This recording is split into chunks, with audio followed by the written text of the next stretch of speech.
khutbah ini hanya akan menjadi kata-kata tidak bermakna, bahkan khutbah Jumat menjadi batal kalau tidak disebut namanya.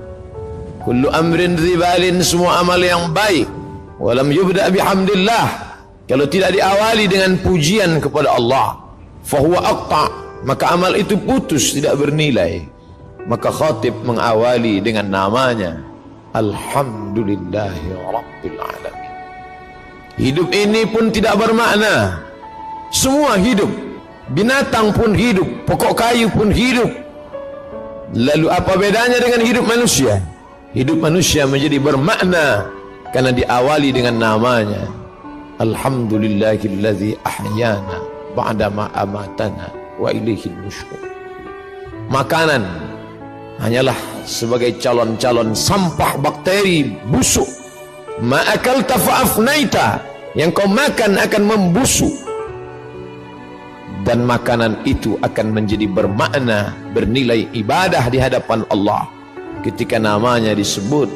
Ya ghulam, wahai anak kecil, sammillah, sebut nama Allah. Dalam hadis yang lebih panjang, meskipun dhaif, boleh diamalkan untuk fadail a'mal, motivasi beramal.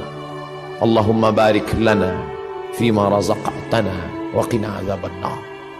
Menyebut namanya merubah sampah menjadi ibadah.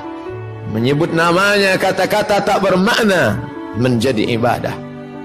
Menuliskan namanya di kertas yang sebelumnya hanyalah goresan tinta di atas kertas yang hampa tak bermakna, tapi kemudian ketika nama itu ada di atasnya, maka menjadi sucilah dia.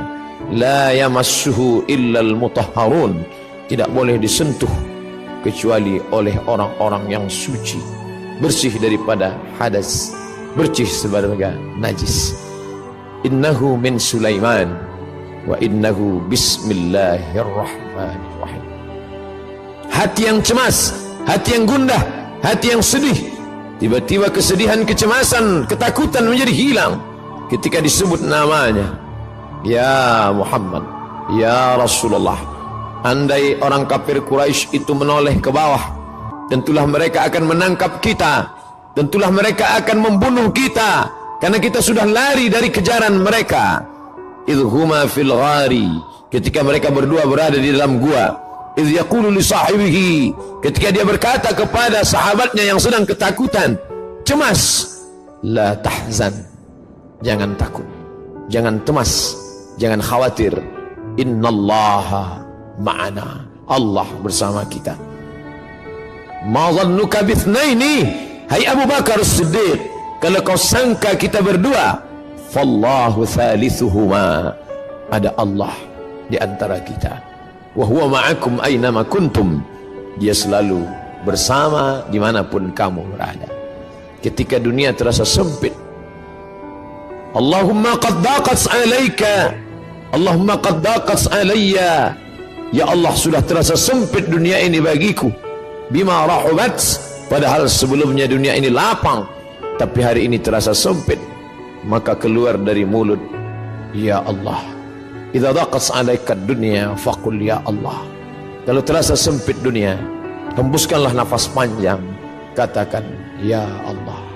Idza sa'alta fas'alillah, kalau kau minta, mintalah kepada Allah.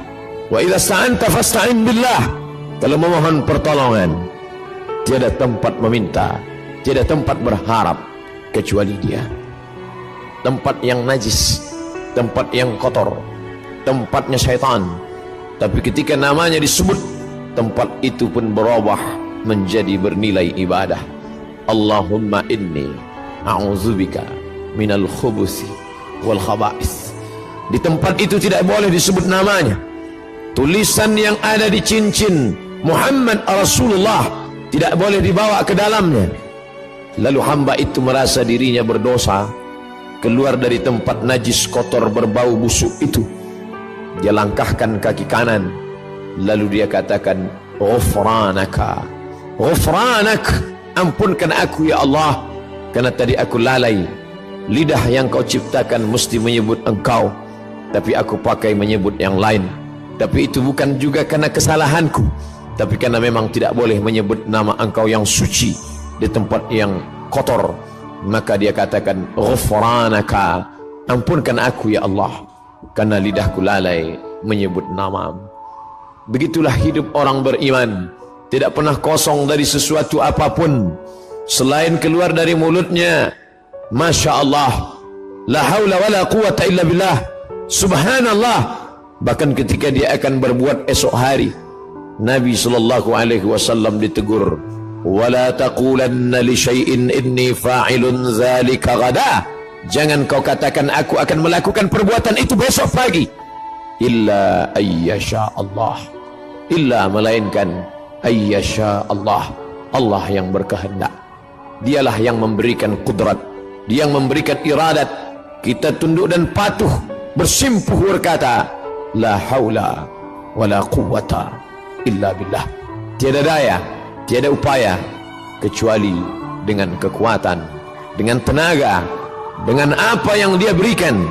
Dan sampai masanya semua itu akan diminta, dituntut, diminta pertanggungjawaban di hadapan Allah Subhanahu wa ta'ala. Nikmat terbesar bagi kita hari ini bukan kaya, karena banyak orang yang kaya tapi harta tidak bisa menolong di hadapan Allah. Nikmat terbesar bagi kita hari ini bukanlah jabatan. Kenapa banyak jabatan tapi tidak bisa menolong melepaskan dari neraka jahanam? Kalaulah manusia itu mulia karena jabatan, maka Fir'aun jauh lebih mulia. Kalaulah manusia itu mulia karena harta, maka Qarun sampai hari ini harta yang tertimbun di dalam tanah, tetap orang berkata harta Qarun. Kalaulah orang mulia karena otaknya, maka tidak ada yang lebih cerdas daripada Haman. Tapi kemuliaan terletak pada Allahumma ja'al akhir kalamina, ya Allah jadikanlah akhir kalam kami inda intihai ajalina, ketika ajal sampai, yang terakhir, ucapan akhir yang keluar dari mulut adalah la ilaha illallah. Itu yang dulu pertama didengar. Sebejat apapun seorang ayah, sejahat apapun seorang ayah, ketika anaknya lahir, air matanya menetes. Mengikut hadis riwayat dalam Sunan At-Tirmidzi, Imam Abu Isa At-Tirmidzi berkata, hadisun hasan, hadis hasan, layak diamalkan. Tetap dia bisikkan ke telinga anaknya sayup-sayup, Allahu Akbar, Allahu Akbar. Lafaz itu yang dia bisikkan. Apa yang dia inginkan? Anakku, aku tidak ingin kau menjadi orang kaya tapi kau tidak menyebut Allah. Aku tidak ingin engkau menjadi penguasa tapi kau tidak kenal Allah. Aku tidak ingin engkau menjadi orang yang cerdas, IP-mu 4 di atas rata-rata, orang memuji mengagungkanmu, tapi kau tidak mengenal Allah. Aku hanya ingin saat di akhir hayatku, saat aku terbujur kaku, yang terakhir membisikkan ke telingaku lafaz Allah. Dan yang mengajarkannya dulu adalah aku saat matamu belum terbuka, saat mulutmu menganga karena tangisan, tapi ketika bisikan itu sayup-sayup masuk ke pangkal telinga, tertancap ke dalam lubuk hati yang paling dalam, saat itu pun kau juga akan membisikkan ke telingaku, laqinu mautakum, talqinkan orang yang mati sakratul maut di antara kamu dengan bunyi kalimat la ilaha illallah. La taqumus sa'ah, dunia tidak akan kiamat selama masih ada orang berjalan di atas muka bumi berkata yaqulu Allah, Allah. Kalau kau katakan ya Rahman, idza taqulu, idza qulta, kalau kau katakan idza da'awtahu ya Allah, idza da'awtahu ya Rahman, idza da'awtahu ya Rahim, idza da'awtahu ya Rahman faqad wasaftahu birrahmah. Kalau kau panggil dia ya Rahman, maka saat itu engkau sedang memberikan sifat rahmah, kasih sayang. Saat kau panggil dia ya Aziz, saat itu engkau sedang memberikan sifat izzah, keperkasaan, keagungan, kemuliaan. Tapi saat kau katakan ya Allah, idza da'awtahu ya Allah, kalau kau panggil dia dengan nama ya Allah, laqad wasaftahu bi jami'i sifatil kamali wal jalal, saat itu engkau sedang menyebut dia dengan nama-nama, sifat-sifat keindahan dan kemuliaan. Jangan hanya kau cukapkan, jangan hanya kau katakan, jangan hanya kau lantunkan di ujung lidahmu. Karena dulu pun mereka juga berkata amantu billah, aku beriman kepada Allah, aku percaya kepada Allah. Tapi kemudian ketika perbuatan tidak berpengaruh apa-apa, mulutnya berkata ya Allah, tangannya menyuap yang haram. Mulutnya berkata ya Allah, matanya memandang yang dilarang Allah. Mulutnya berkata ya Allah, kakinya melangkah ke tempat yang tidak diridai Allah. Wa minan nasi man yaqulu amanna. Ada di antara manusia yang berkata dengan mulutnya amanna. Sulitkah berkata dengan lidah yang tak bertulang? Tidak ada susahnya berkata sesuai apa yang kau mau. Tapi ketika dia tidak masuk ke dalam hati, lain di bibir, lain di hati. Innal munafiqin, orang-orang munafik, fid darkil asfali minan nar, letaknya neraka jahanam. Ketika Nabi SAW sampai di suatu kampung, waqalatil a'rabu qalu amanna, orang-orang Arab Badui itu berkata amanna, kami beriman kepada Allah. Langsung perintah datang, qul, katakan ya Muhammad, lam tu'minu, kamu belum beriman, walakin qulu aslamna, katakanlah kami hanya baru sekedar berserah diri kepada Allah. Kami hanya baru sekedar menyerahkan diri kepada Allah. Walamma yadkhulul iman fi qulubikum, iman belum masuk ke dalam hati kamu. Sendirian, tidak ada teman dan sahabat. Di belakang ada pasukan Fir'aun yang akan membunuh. Di depan ada lautan luas yang akan menelan. Laut merah siap menyantap makhluk yang lemah itu. Dan saat itu apa kata bala tentara Fir'aun? Bunuh dia, dia yang sudah membunuh, dia yang sudah melarikan diri, habisi nyawanya. Dan kawan-kawan yang sebelumnya dianggap sebagai sahabat, ternyata mereka hanyalah musuh yang berbaju kawan. Mereka hanyalah lawan yang sudah mencuri tempat di barisan kawan. Lalu apa kata mereka? Innala mudrakun, kita akan tertangkap Musa. Musa, lihatlah mereka di belakang, mereka akan menangkap kita Musa. Kita akan tertangkap dan kita akan dibunuh Musa. Ternyata tidak semua kawan itu membisikkan ketenangan hati. Banyak juga kawan yang menyiramkan bensin di lalang yang kering. Mereka hanya akan memprovokasi, mereka hanya menakut-nakuti, mereka hanya akan menanamkan kecemasan. Innala mudrakun, mereka akan menangkap kita. Apa yang keluar dari mulut Musa? Kalla, kalla, sekali-kali tidak. Inna ma'iya rahbi sayahdin, inna ma'iya rabbi sayahdin, bersamaku ada Allah. Kalian mungkin tidak bersama Allah, tapi bersamaku ada Allah.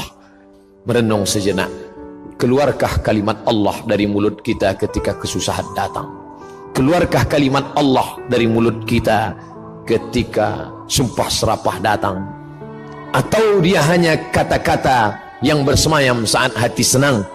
Kalau kesenangan dan kesusahan membuat berbeda, pujian membuat melambung, caci maki membuat murung, sesungguhnya belumlah kita beramal mukhlishina lahuddin. Merenung sejenak, mengingatkan hati yang lupa, yang hampa, bahwa sampai masanya kata-kata itulah yang membuat kita bisa bersama dengan Allah. Allah, Allah. Barakallahu li wa lakum fil Qur'anil azim, wa nafa'ani wa iyyakum bima fihi minal ayati wadh-dhikril hakim, wa taqabbala minni wa minkum tilawatahu innahu huwal ghafurur rahim.